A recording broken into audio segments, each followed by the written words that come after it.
एक मिनट में कुछ अहम खबरें आपको बता दें। उत्तर प्रदेश के कुशीनगर में मुस्लिम शख्स का बीजेपी की जीत पर मिठाई बांटना काफी महंगा पड़ गया। उसी के पड़ोसी ने उस युवक को पीट पीट कर उसकी हत्या कर दी। उत्तर प्रदेश विधानसभा चुनाव में बीजेपी की बम्पर जीत के बाद योगी सरकार 2.2 का शुभारंभ हो गया, तो योगी की दोबारा सरकार बनाने की खुशी बाकी यूपी वालों के साथ कुशीनगर में इस शख्स को भी उतनी ही थी और खुशी में अपने ही पड़ोसियों के मिठाई बांटना उन्हें नागवार गुजरा। फिर क्या था, शख्स की पीट कर हत्या कर दी। शख्स की हत्या के बाद इलाके में तनाव है, तो सीएम योगी आदित्यनाथ ने ट्वीट कर शख्स की मौत का गहरा दुख जताया है। सीएम योगी ने ट्वीट कर कहा कि परिवार के प्रति उनकी संवेदना है, मामले की गहराई से निष्पक्ष जांच की जाएगी। दरअसल कुशीनगर के रहने वाले शख्स का नाम बाबर है और उनकी मौत के बाद उसके परिवार में मातम है। मामला सत्ताधारी दल से जुड़ा होने की वजह से प्रशासनिक अमला भी सक्रिय हो गया। मृतक बाबर के परिजनों का कहना था कि पड़ोस में रहने वाले लोग इस बात पर नाराज थे कि बाबर बीजेपी का प्रचार क्यों कर रहा है। कई बार बाबर को बीजेपी का प्रचार करने से मना किया था। मृतक बाबर की पत्नी ने रामकोला थाने में आरोपियों के खिलाफ मुकदमा दर्ज कराया है। फिलहाल पुलिस मामले की जाँच में जुटी है। और पश्चिम बंगाल के बीरभूम हिंसा मामले की जांच के लिए सीबीआई ने सुपर रामपुर हाट में अस्थायी ऑफिस खोल दिया है और जांच शुरू कर दी है। इस पूरे मामले में सीबीआई जांच पर सूबे के सीएम ममता बनर्जी ने क्या कहा है, रिपोर्ट में देखिए। बीरभूम हिंसा मामले में सीबीआई ने अपनी जांच तेज कर दी है। सीबीआई की टीम ने बीरभूम में घटनास्थल से नमूने एकत्रित किए हैं और अब 21 लोगों को आरोपी बनाया है। इस बीच पश्चिम बंगाल की मुख्यमंत्री ममता बनर्जी की सीबीआई जांच पर बड़ा बयान सामने आया है। सीएम ममता बनर्जी ने कहा कि ऐसी कई घटनाएं उत्तर प्रदेश, दिल्ली, कर्नाटक, त्रिपुरा और असम में हो चुकी हैं। कहा उनकी पार्टी के कार्यकर्ताओं को घटनास्थल तक नहीं पहुंचने दिया गया, लेकिन बीरभूम में उन्होंने कभी किसी राजनीतिक दल को नहीं रोका। उन्होंने कहा कि टीएमसी की पार्टी के एक अन्य कार्यकर्ता ने हत्या कर दी, लेकिन हर जगह सिर्फ टीएमसी की ही आलोचना हो रही है। ममता बनर्जी ने कहा कि वो पहले ही कह चुकी हैं कि रामपुर हाट की घटना के पीछे कोई साजिश है। घटना की जांच सीबीआई ने संभाली है। ये एक अच्छा फैसला है, लेकिन अगर वे केवल बीजेपी के निर्देशों का पालन करेंगे तो वो विरोध करने के लिए तैयार है। आपको बता दें कि बीरभूम में टीएमसी के कार्यकर्ता की हत्या के बाद करीब 1 दर्जन घरों को आग के हवाले कर दिया था, जिसमें 8 लोगों की दर्दनाक मौत हुई थी।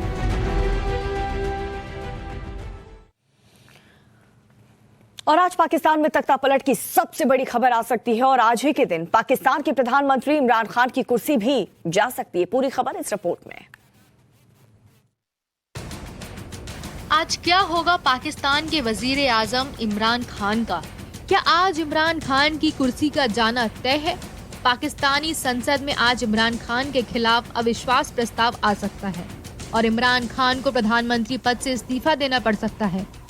इससे पहले इमरान खान ने अपना एक सहयोगी खो दिया।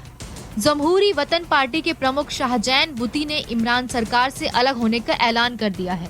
बुती ने इमरान सरकार के खिलाफ वोट करने का फैसला किया है। इससे पहले इस्लामाबाद की विशाल रैली में इमरान खान ने विपक्ष पर जमकर हमला बोला और अपने समर्थकों के बीच फिर दावा किया कि वो अपनी सत्ता के 5 से पूरे करेंगे। नियाजी इमरान खान की रैली पर पूर्व प्रधानमंत्री नवाज शरीफ की बेटी मरियम नवाज ने जमकर हमला बोला। उन्होंने कहा कि कहता था कि 10 लाख लोग आएंगे, लेकिन 10,000 लोगों ने भी रैली में हिस्सा नहीं लिया।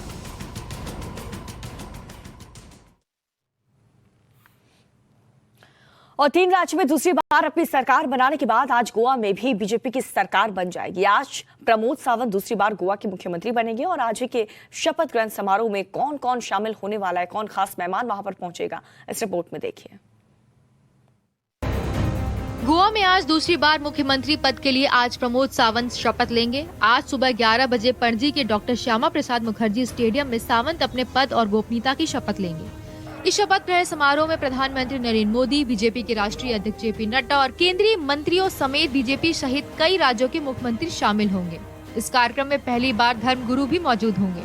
शपथ ग्रहण समारोह में काले मास्क या काले कपड़े पहने लोगों को अंदर नहीं जाने दिया जाएगा। बता दें कि बीजेपी गोवा के राज्यपाल PS श्रीधरन पिल्लई को पहले ही 25 विधायकों का समर्थन पत्र सौंप चुकी है। पिल्लई ने पार्टी को तटीय राज्य में अगली सरकार बनाने के लिए आमंत्रित किया है।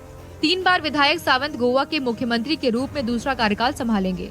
बीजेपी ने 40 सदस्यीय गुजरात विधानसभा के लिए हाल ही में संपन्न चुनावों में 20 सीटों पर जीत दर्ज की थी, जो बहुमत के आंकड़ों से महज 1 सीट कम है।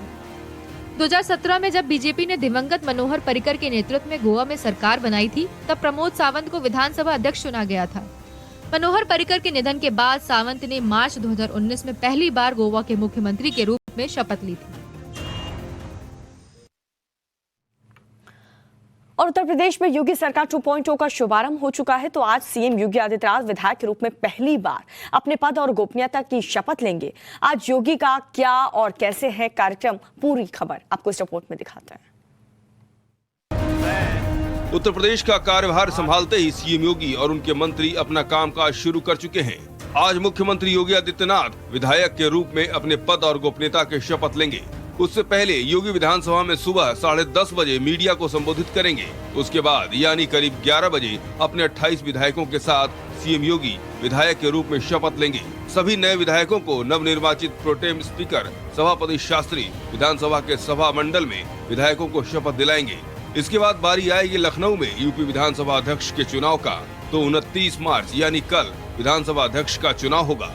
कल दोपहर 3 बजे विधानसभा अध्यक्ष का चुनाव हो जाएगा। योगी मंत्रिमंडल में 2 डिप्टी सीएम समेत 52 मंत्रियों ने शपथ ली है। इसमें राज्य मंत्री के रूप में शपथ ग्रहण करने वाले दानिश आजाद अंसारी इकलौते मुस्लिम मंत्री हैं। वहीं मंत्री बनने के बाद दानिश ने पीएम मोदी और सीएम योगी को मुसलमानों का सच्चा हितैषी बताया है।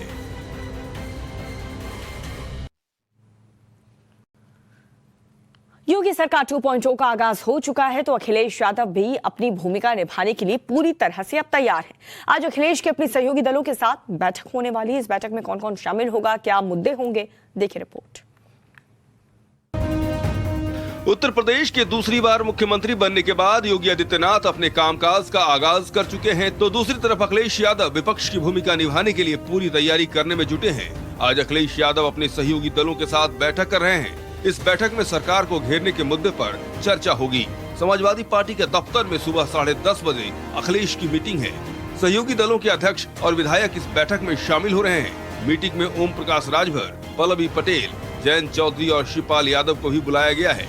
इससे पहले अखिलेश यादव को पहले ही प्रतिपक्ष का नेता चुन लिया गया था।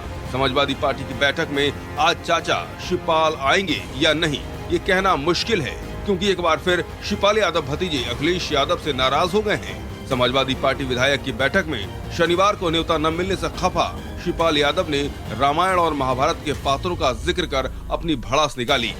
एक समारोह में उन्होंने कहा, हमें हनुमान की भूमिका याद रखनी चाहिए, क्योंकि उनकी वजह से ही भगवान राम ने लंका में युद्ध जीता था।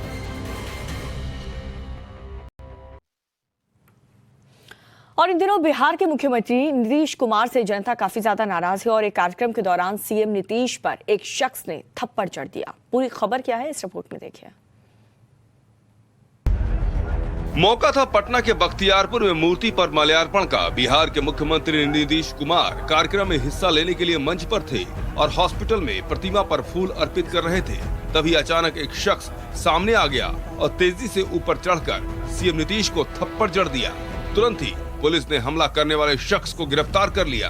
पुलिस शख्स को बख्तियारपुर थाना ले गई और पूछताछ कर रही है। पुलिस के मुताबिक शख्स मानसिक रूप से विक्षिप्त है। ये कोई पहला मौका नहीं है जब नीतीश कुमार पर ऐसे हमले हुए हों। पहले भी उन पर कई बार हमला हो चुका है। इससे पहले नीतीश पर कभी चप्पल तो कभी पत्थर फेंके जा चुके हैं। बिहार विधानसभा चुनाव प्रचार के दौरान मुख्यमंत्री नीतीश कुमार मधुबनी के हल्लाखी विधानसभा में जनसभा को संबोधित कर रहे थे। इस दौरान नीतीश को लोगों के विरोध का सामना करना पड़ा था। कुछ लोगों ने उनके ऊपर प्याज और कंकड़ पत्थर फेंके थे। इतना ही नहीं, इस दौरान पत्थर फेंकने वाले नारेबाजी करते हुए कह रहे थे कि बिहार में शराब खुलेआम बिक रही है और तस्करी हो रही है, लेकिन आप कुछ नहीं कर पा रहे हैं।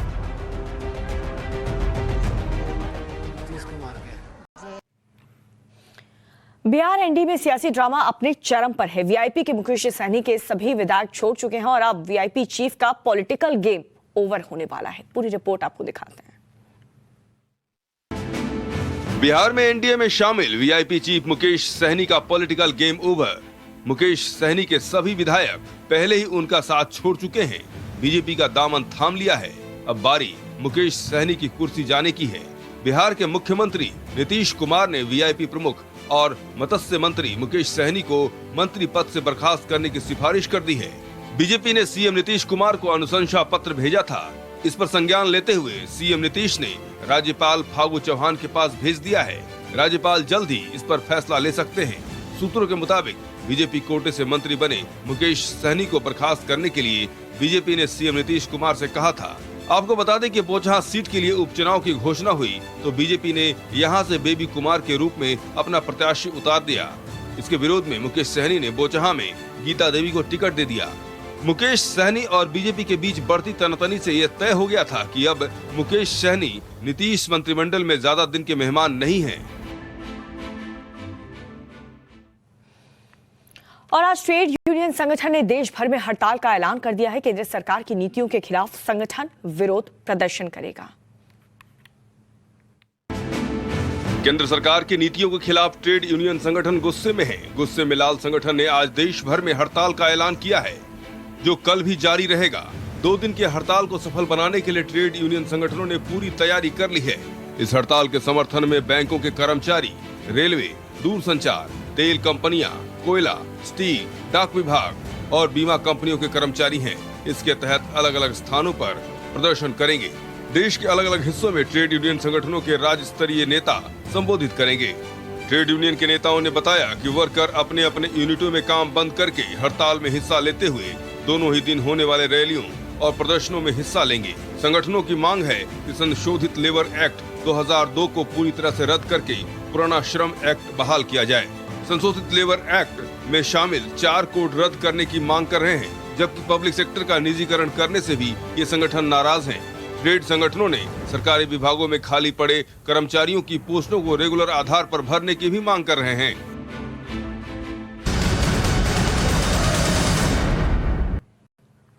और इस बीच एक बड़ी खबर आपको बता दें, आज एक बार फिर से पेट्रोल डीजल के दाम में इजाफा हुआ है। बीते 7 दिन में ये छठी बार है जब पेट्रोल और डीजल के दाम बढ़े हैं। दिल्ली में पेट्रोल 30 पैसे महंगा हो चुका है और डीजल की कीमतों में भी इजाफा हुआ है। बताया जा रहा है कि 35 पैसे महंगा हो चुका है डीजल। तो देखिए, दिल्ली में पेट्रोल और डीजल के रेट्स में एक बार फिर से इजाफा हुआ। दिल्ली में पेट्रोल 30 पैसे तो डीजल 35 पैसे महंगा हो चुका है। दिल्ली में पेट्रोल अब जाकर के 99 रुपए 41 पैसे प्रति लीटर और डीजल की कीमत 90 रुपए 77 पैसे प्रति लीटर हो चुकी है। मुंबई में पेट्रोल 31, डीजल 37 पैसे महंगा हो चुका है।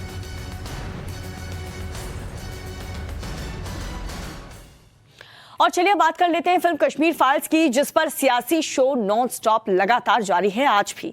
इस फिल्म पर दिल्ली के सीएम अरविंद केजरीवाल ने विधानसभा के अंदर बीजेपी पर तंज कसने के दौरान कुछ ऐसा कह दिया था जिस पर जबरदस्त बवाल मच गया था। अब केजरीवाल ने अपने उस बयान पर सफाई दी है। उन्होंने टाइम्स नाउ भारत पर अपनी सफाई में कैसे बीजेपी पर पलटवार किया, इस रिपोर्ट में देखिए।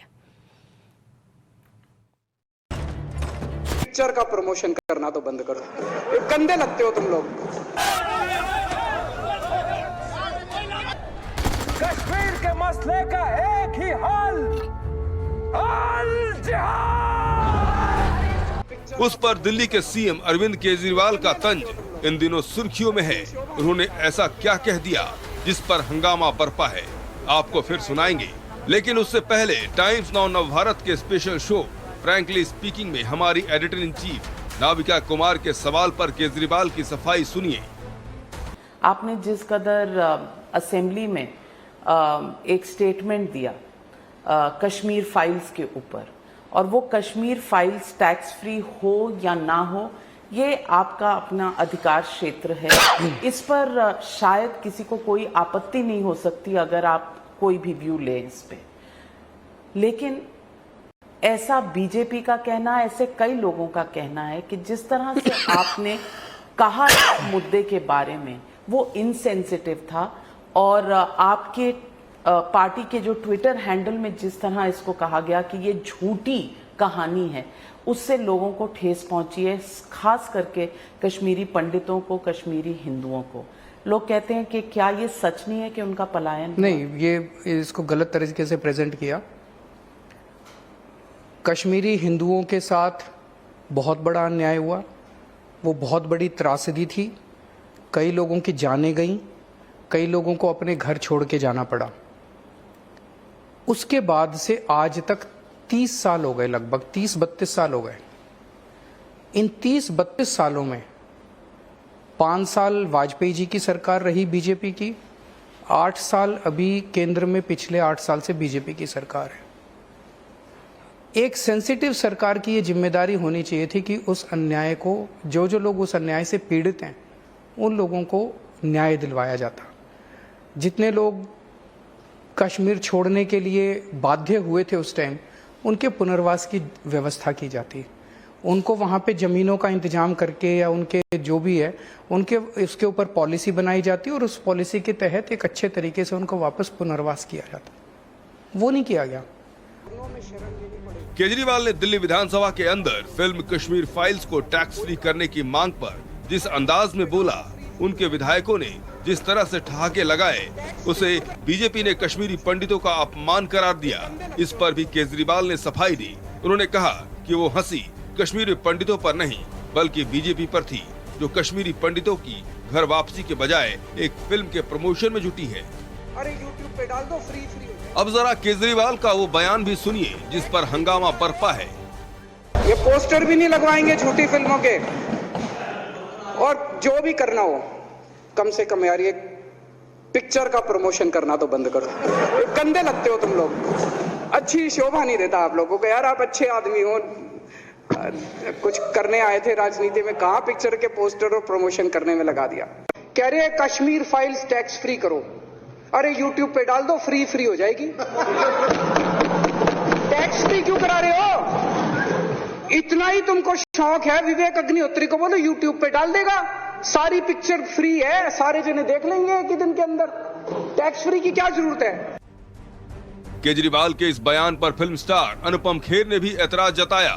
फ्रैंकली स्पीकिंग के पिछले एपिसोड में खेर ने दिल्ली के सीएम के शब्दों को शर्मनाक बताया।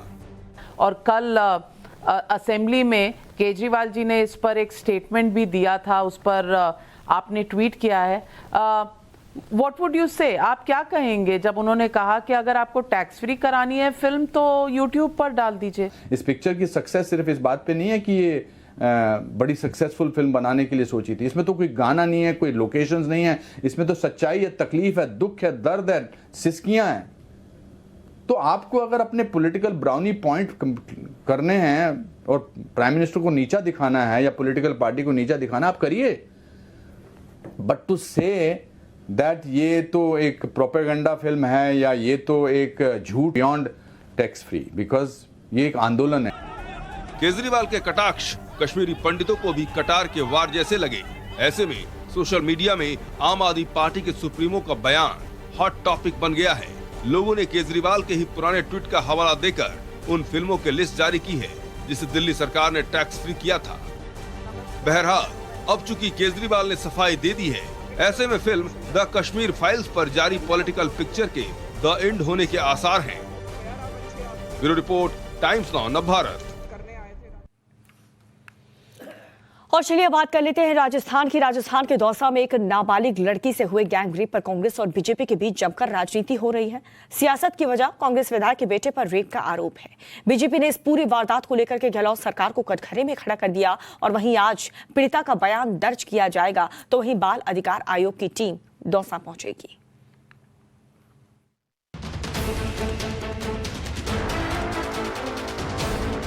राजस्थान ने एक बार फिर साबित कर दिया कि वहां लड़कियां सुरक्षित नहीं हैं। दौसा जिले में 15 साल की बच्ची के साथ गैंगरेप किया गया।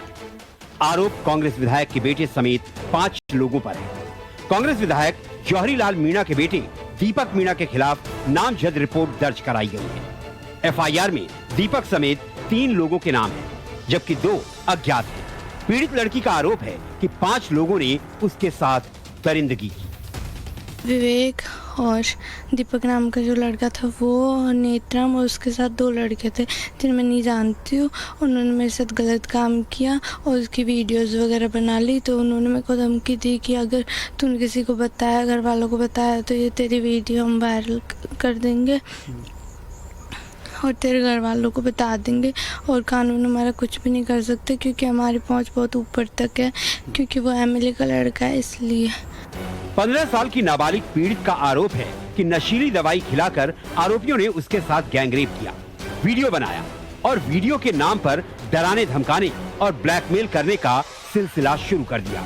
पीड़िता के साथ 24 फरवरी 2021 को गैंगरेप हुआ, जिसे लड़की के दोस्त के भाई विवेक, एमएलए के बेटे दीपक मीणा सहित 5 लोगों ने अंजाम दिया।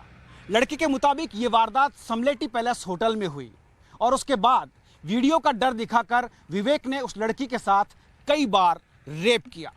गैंग रेप के आरोपियों ने न सिर्फ वीडियो का डर दिखाकर ब्लैकमेल किया, बल्कि वीडियो को वायरल कर दिया। मजबूर लड़की ने घर वालों को अपने ऊपर हुई ज्यादती बताई, तब जाकर थाने में मुकदमा दर्ज हुआ। पुलिस ने रेप और पॉक्सो एक्ट की धाराओं में केस दर्ज किया और तफ्तीश शुरू की। क्योंकि मामला 1 साल पुराना है, इसलिए पहले गहन जांच जरूरी है। लिहाजा आज पुलिस की टीम ने तीसरी बार मौकाए वारदात का मुआयना किया। FIR जो हुई है उसमें जो तथ्य हैं उनके हर पहलू पर गहराई से जांच कर रहे हैं। मेडिकल करा दिया है। घटना 1 साल पुरानी है, 24 फरवरी 2021 की है।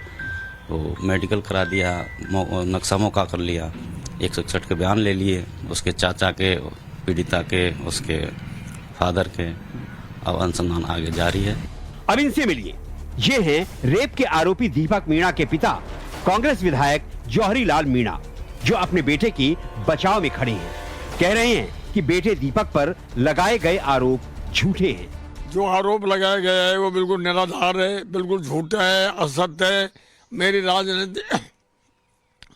राजनीति जीवन पर कलंक लगाने के लिए मेरी बढ़ती हुई मेरी प्रतिमा और बढ़ती हुई मेरा हैसियत और इज्जत और अब लोगों की लोकप्रियता को देख कर वो दुखी होकर के तरह तरह के उपवाद कर रहे हैं और तरह तरह के मेरे ऊपर आरोप प्रत्यारोप मेरे और मेरे बेटे के ऊपर लगा रहे हैं।